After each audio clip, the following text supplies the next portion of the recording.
नमस्कार दोस्तों। कुछ दिन पहले मैंने आपको एक कंसेप्ट बताया था। उस कंसेप्ट में मैंने एक रूल अपने लेवल पे तैयार किया था, जिस रूल को मैंने नाम दिया था दादी रूल। मुझे पूरी उम्मीद है कि आपको अभी भी याद होगा, लेकिन आज कुछ बच्चों की डिमांड पर उस दादी रूल को हम दोबारा से रिपीट कर रहे हैं। मुझे पूरी उम्मीद है कि इस बार आपकी हर कंफ्यूजन जो है दूर हो जाएगी। तो आइए चलते हैं हम दादी रूल।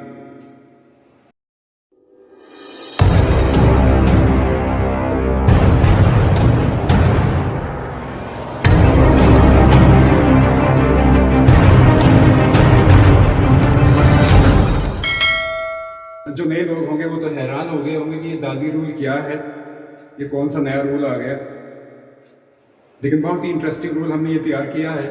एक्चुअली जो दादी रूल है वो THE द की प्रोनाउंसिएशन के ऊपर बनाया गया है। द की कितनी साउंड्स हैं उसके ऊपर ये दादी रूल तैयार किया गया है। तो आइए एक बार हम फिर से दादी रूल को यहाँ पे डिस्कस करते हैं।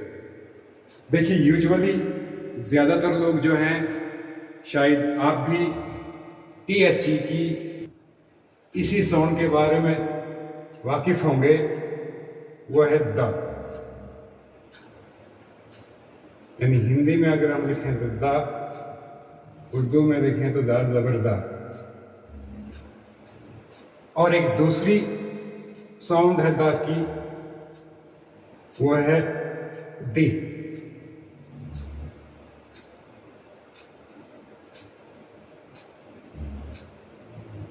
हमने ये भी कहा था कि ये दादी रूल में एक्चुअली जो है दा की जो साउंड है, THE की जो साउंड है, वो दा पढ़ी जाएगी कब? जब कोई भी वर्ड कॉन्सोनेंट से स्टार्ट होगा।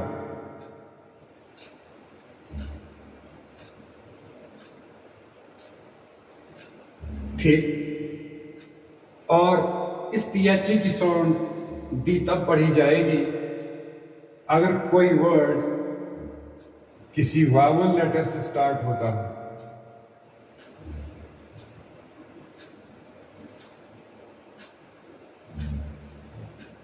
इसी रूल को मैंने अपने लेवल पे नाम दिया था दादी रूल।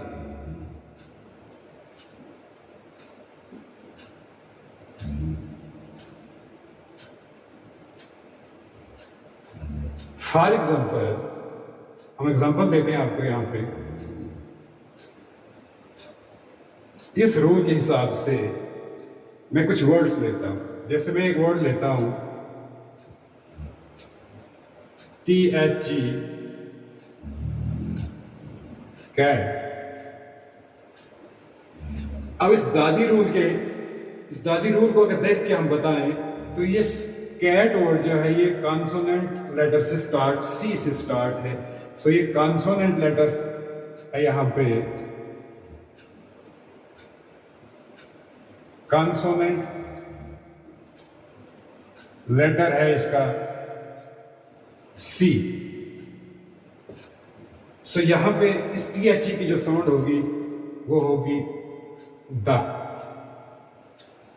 इसी रूल के हिसाब से मैं एक वावल को लेकर चलता हूं, एप्पल। यहां पे इस दादी रूल के हिसाब से आ जाएगा दी, एप्पल। क्यों? क्योंकि यहां पे जो एप्पल का पहला लेटर है वो ए है, जो कि वावल है।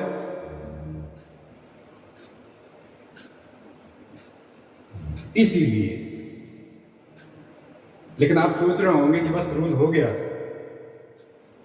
इस चीज पे ध्यान दीजिए, ये रूल यहां पर क्लोज नहीं होता।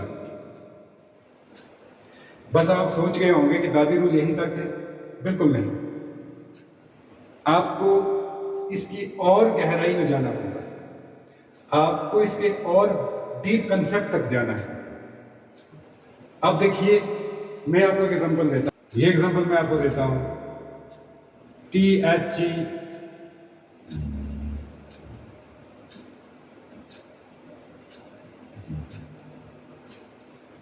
अब आप बोलेंगे सर इसमें कौन सा बड़ा कोई नया रूल लगने वाला है। ये अम्ब्रेला भी यू से स्टार्ट है, यानी पहला लेटर जो है वावल है। सो यहाँ पे जो दी की साउंड होगी टी एच ही होगी, टी एच की जो साउंड होगी वो दी ही होगी। क्यों? क्योंकि पहला लेटर जो है यहाँ पर भी वावल है। लेकिन जरा ध्यान दीजिए, इस एग्जांपल में टी एच और मैं लिखता हूं यूनिवर्सिटी। इस केस में भी आप बोलेंगे कि सर यूनिवर्सिटी जो है ये भी यू से स्टार्ट है, तो आप यहां पर भी टी एच की जो साउंड पढ़ेंगे वो दी पढ़ेंगे। लेकिन ऐसा बिल्कुल नहीं होगा। भले ही यहाँ पे पहला लेटर वावल है, लेकिन यहाँ पे टी एच की जो साउंड होगी वो जो होगी वो द होगी। अब आप बोलेंगे सर ये रूल कैसे आपने चेंज कर दिया? तो रूल सिर्फ इतना नहीं था।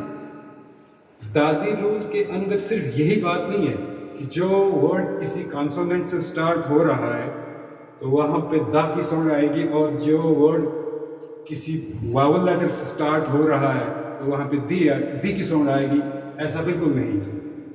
कंप्लीट रूल कुछ और कहता है।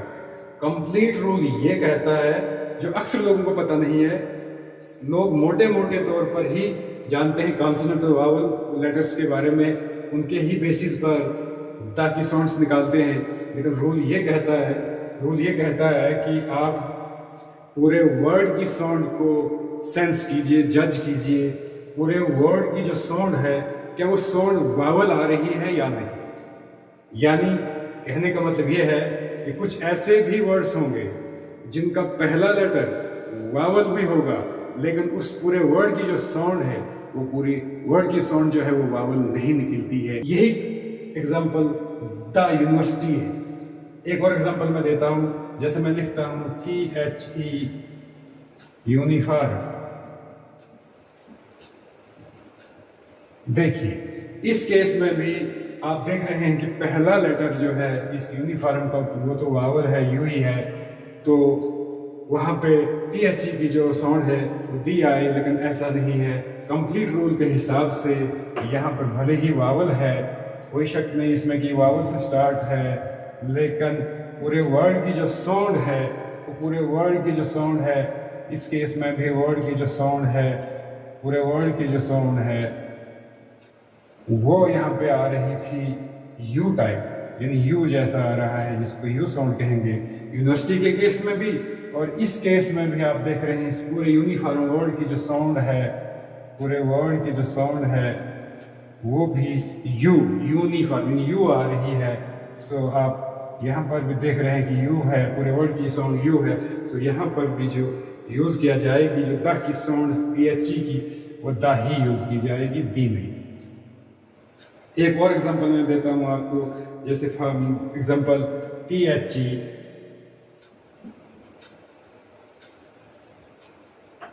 ₹1 नोट।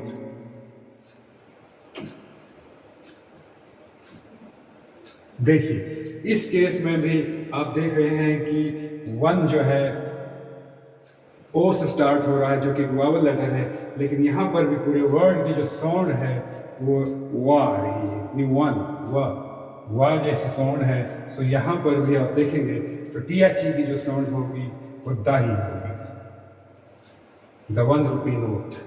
एब्रीविएशंस के बारे में तो आप जानते ही हैं। एब्रीविएशंस जैसे मैं लिखूं यहाँ पे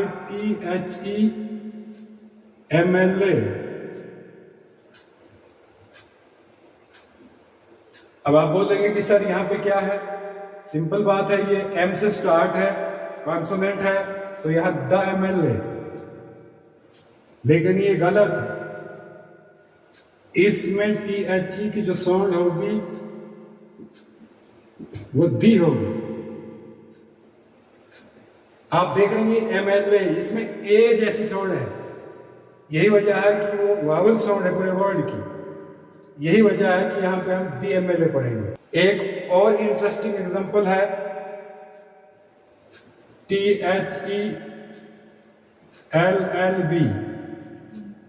यहां पर तो आप बोलोगे कि सर यहां पर तो 100% द आई आएगा, लेकिन गौर से देखिए यहां पर THE की साउंड द नहीं बल्कि दी आएगी।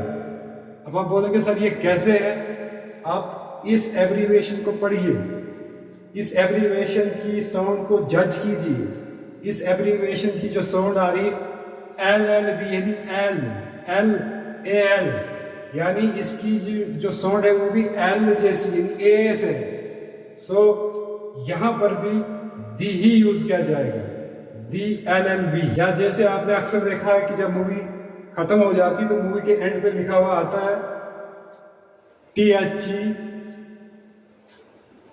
End of THE film. Actually में लिखा है the end of the film. अब देखिए इस एक ही एग्जांपल के अंदर दोनों साउंड्स हैं, यहां पे द एंड ऑफ, यहां the film, the end of the film. इस तरीके से आप किसी भी जगह पे कहीं पर भी अब द की साउंड को अच्छे तरीके से यूज कर सकते हैं।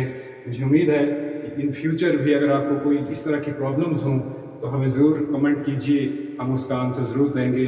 तब तक नमस्कार।